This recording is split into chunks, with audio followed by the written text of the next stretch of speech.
So,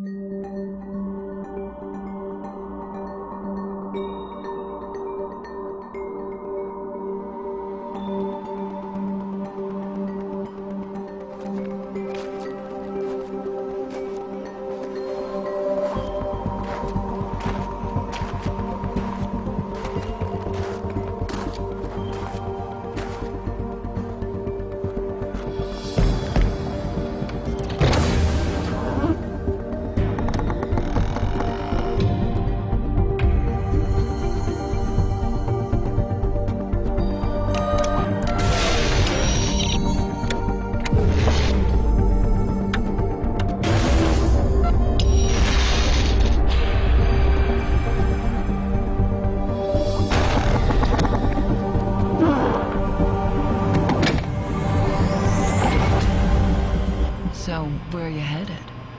Victoriaville, 150 ans plus tard.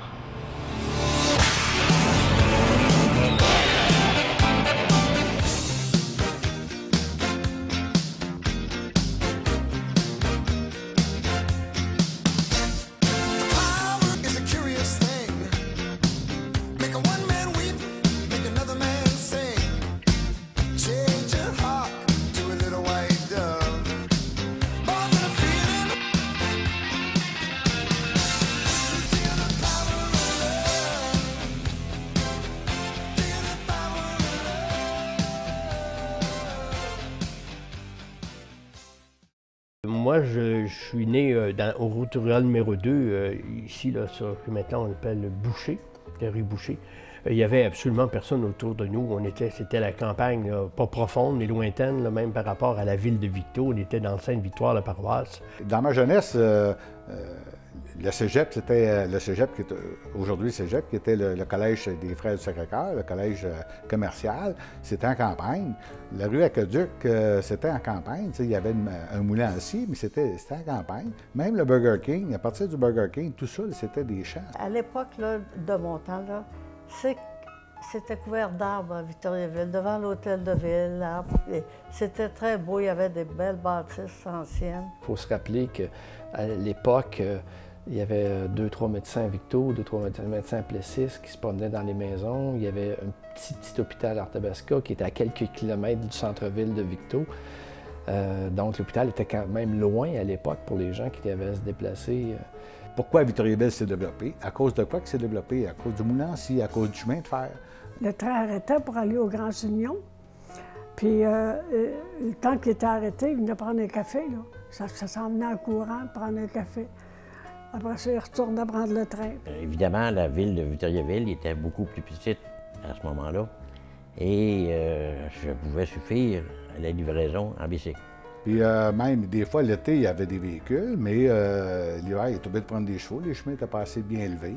Plus tard, il a fallu changer la bicyclette pour un bicycle à moteur. Sur la rue de Bigarré, ici, là, en arrière, c'était il y avait des usines de meubles, il y avait des immenses piles là, de bio. C'était l'arrière de la Eastern Furniture.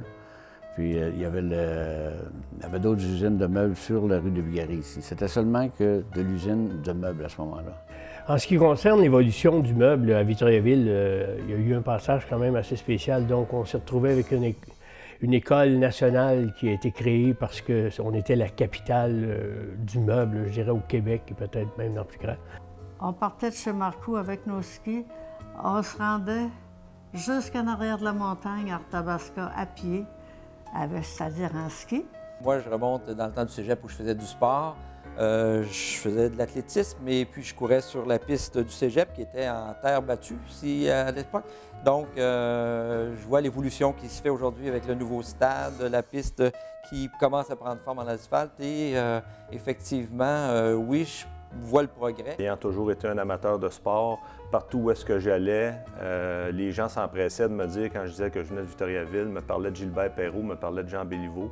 Alors, c'était toujours une fierté, puis c'est encore une fierté aujourd'hui. Je trouve ça extraordinaire, tout le travail qui a été fait, en collaboration avec le conseil municipal et les commerçants qui existaient déjà. Jamais on n'aurait pu penser que Victoriaville, sur le plan de la santé et des services sociaux, serait aussi avancé après plusieurs années. C'est incroyable de réaliser tout le développement qu'une si petite ville a connu en si peu d'années. On n'aurait jamais pensé qu'un jour, Victoriaville deviendrait ce qu'il est aujourd'hui. L'importance de garder notre patrimoine, c'est ça notre héritage. On est capable de dire, bien, puis je prends l'exemple du toit de la gare qui était le Café Alice. Parce qu'à un moment donné, il est devenu un danger, il était à vendre pour démolition finalement. C'est dans ce sens-là que le projet m'a intéressé puis que j'ai voulu m'impliquer pour le sauvegarder. On a fait l'histoire de ce déménagement de cette maison-là, parce qu'elle avait été déménagée, qui l'a habitée, les personnes qui ont vécu ici, qui ont travaillé ici. Je pense que si on veut savoir où on s'en va, il faut savoir d'où on vient aussi. Ça m'a fait plaisir. D'abord, on voyait détruire ça, là. On était tout après le détruire, on était tout après briser. Puis on voyait faire ça, puis on ne pouvait rien faire, là. La dernière chose, là, avant qu'ils réagissent, c'est quand la grande vitrine a été cassée. Bien, ce qui me rend fier d'être à Victoriaville puis de travailler dans le réseau de la santé à Victoriaville, c'est vraiment l'implication des gens. On est un milieu à dimension humaine. Nos employés, nos médecins, partout, nos gens, nos dirigeants, ils côtoient quotidiennement, ils soignent, ils traitent, ils travaillent avec des gens qui sont de leur famille, de leurs amis, de leur environnement. On a l'occasion à quelques reprises de se rencontrer avec des industriels et tout ça, ne serait-ce que des gens comme M. Dumont, M. Boulanger, M. Morin, M. Lafleur. Et on voit tout le désir de ces personnes-là de faire en sorte de développer leur région. Ils voient aussi un besoin, ils ont une responsabilité auprès de leurs employés de dire j'ai le devoir, j'ai la responsabilité de garder mon entreprise dynamique afin que les gens qui travaillent chez nous puissent faire en sorte qu'ils gagnent leur vie chez nous, qu'ils demeurent à Victoriaville et qu'ils sont bien. Autrefois, à Victoriaville, on avait 2 grosses industries, le bois et le vêtement. On est rendu avec 4 parcs industriels. Une multitude de petites et moyennes entreprises à Victoriaville, c'est beaucoup mieux que 2 gros secteurs.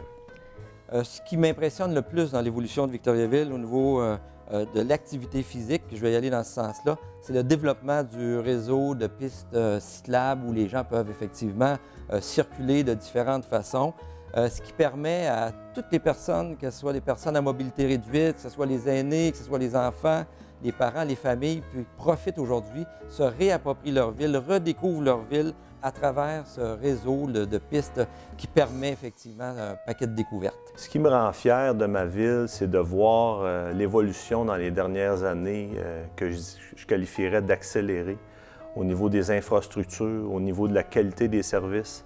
Puis ça fait en sorte pour moi d'offrir une valeur ajoutée. Ça fait en sorte que les gens ont de plus en plus le goût de venir à Victoriaville s'installer. Ma famille là, demeure en dehors, dans les autres villages, les autres villes.